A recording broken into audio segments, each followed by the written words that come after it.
On passe à la revue de presse internationale avec vous, Hélène Frade. Là aussi, on tire le bilan d'une année 2015 qui s'achève, notamment donc, dans la presse du monde entier, une année marquée par la diffusion du terrorisme, mais pas seulement. En 2015, écrit The New York Times, les catastrophes au Moyen-Orient ont répandu la misère et la terreur à travers le monde. Les États-Unis ont été brutalisés comme jamais par la tyrannie des armes à feu et les hommes politiques vulgaires, si habiles à maintenir le peuple effrayé et désemparé, se sont mis à parler encore plus fort et plus brutalement dans le feu de la course à la présidentielle. Et cela sera sans doute pire en 2016, prévient le journal. Oui, il y a largement de quoi se sentir à la fois malade et là, reconnaît The New York Times, qui dit qu'il y a aussi, en 2015, de quoi éteindre la rancœur et trouver des raisons de croire en ces valeurs que sont l'humilité, la conciliation, la gentillesse, la dignité et la raison, je cite. Le quotidien incite l'accord conclu lors de la COP21 pour mettre un frein à la marche vers une planète surchauffée et invivable, le plaidoyer du pape François en faveur des plus pauvres et des plus faibles à l'occasion de son voyage sur le continent américain, l'accueil des réfugiés syriens en Allemagne, une réponse à la bigoterie nationaliste au nom de la défense des droits de l'homme, et aussi dans les pays qui ont été touchés par les attentats, le courage opposé par certains à la haine et à la peur, comme ces Parisiens qui ont ouvert leurs portes à de parfaits étrangers le soir des massacres. Le mal est partout, conclut The New York Times. La colère et la haine parlent fort. Les cris noient le calme. La tragédie et le désastre bloquent les idées des gens de bien. Mais il y a aussi des signes de progrès vers un futur meilleur.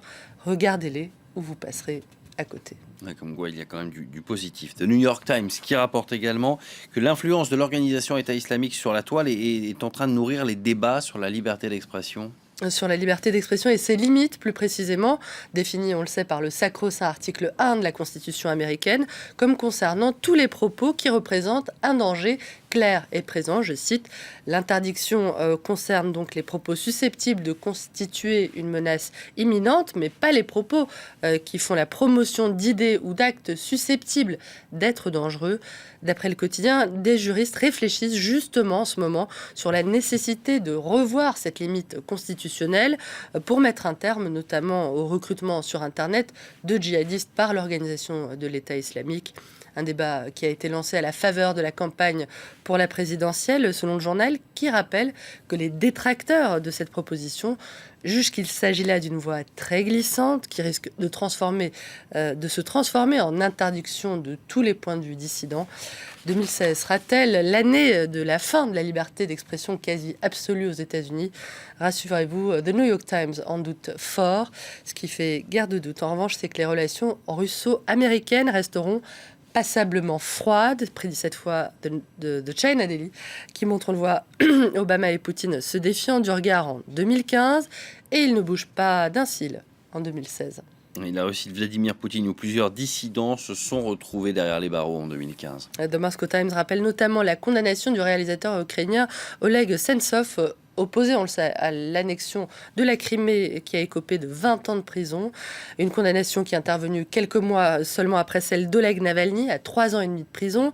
Oleg, le frère de l'opposant Alexei Navalny, connu entre autres pour avoir qualifié le parti de Poutine, Russie Unie, de parti des voleurs et des escrocs, je le cite, en 2011.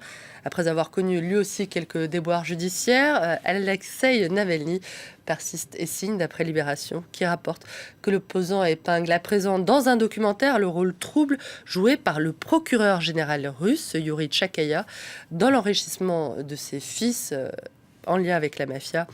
Une affaire qui n'épargne ni Poutine ni Kremlin, d'après Libé. Objectivité oblige, je me dois tout de même, pour les inconditionnels du patron du Kremlin, de signaler la parution en cette fin d'année du calendrier 2016 de Vladimir Poutine. Alors, c'est pas encore tout à fait les dieux du stade, mais on n'en est pas loin. Le président russe a visiblement payé de sa personne. Poutine torse nu à la pêche, Poutine respirant le parfum des fleurs, Poutine en train de câliner un chien, on l'a vu, ou encore transpirant en salle de sport. Il y en a pour tous les goûts. Ma préférée, personnellement, je crois, c'est celle du toutou. Et une bonne note également à cette déclaration pour célébrer l'arrivée du printemps. C'est au mois de mars, je crois. Ce mot doux du président pour rendre hommage à ses compatriotes féminines.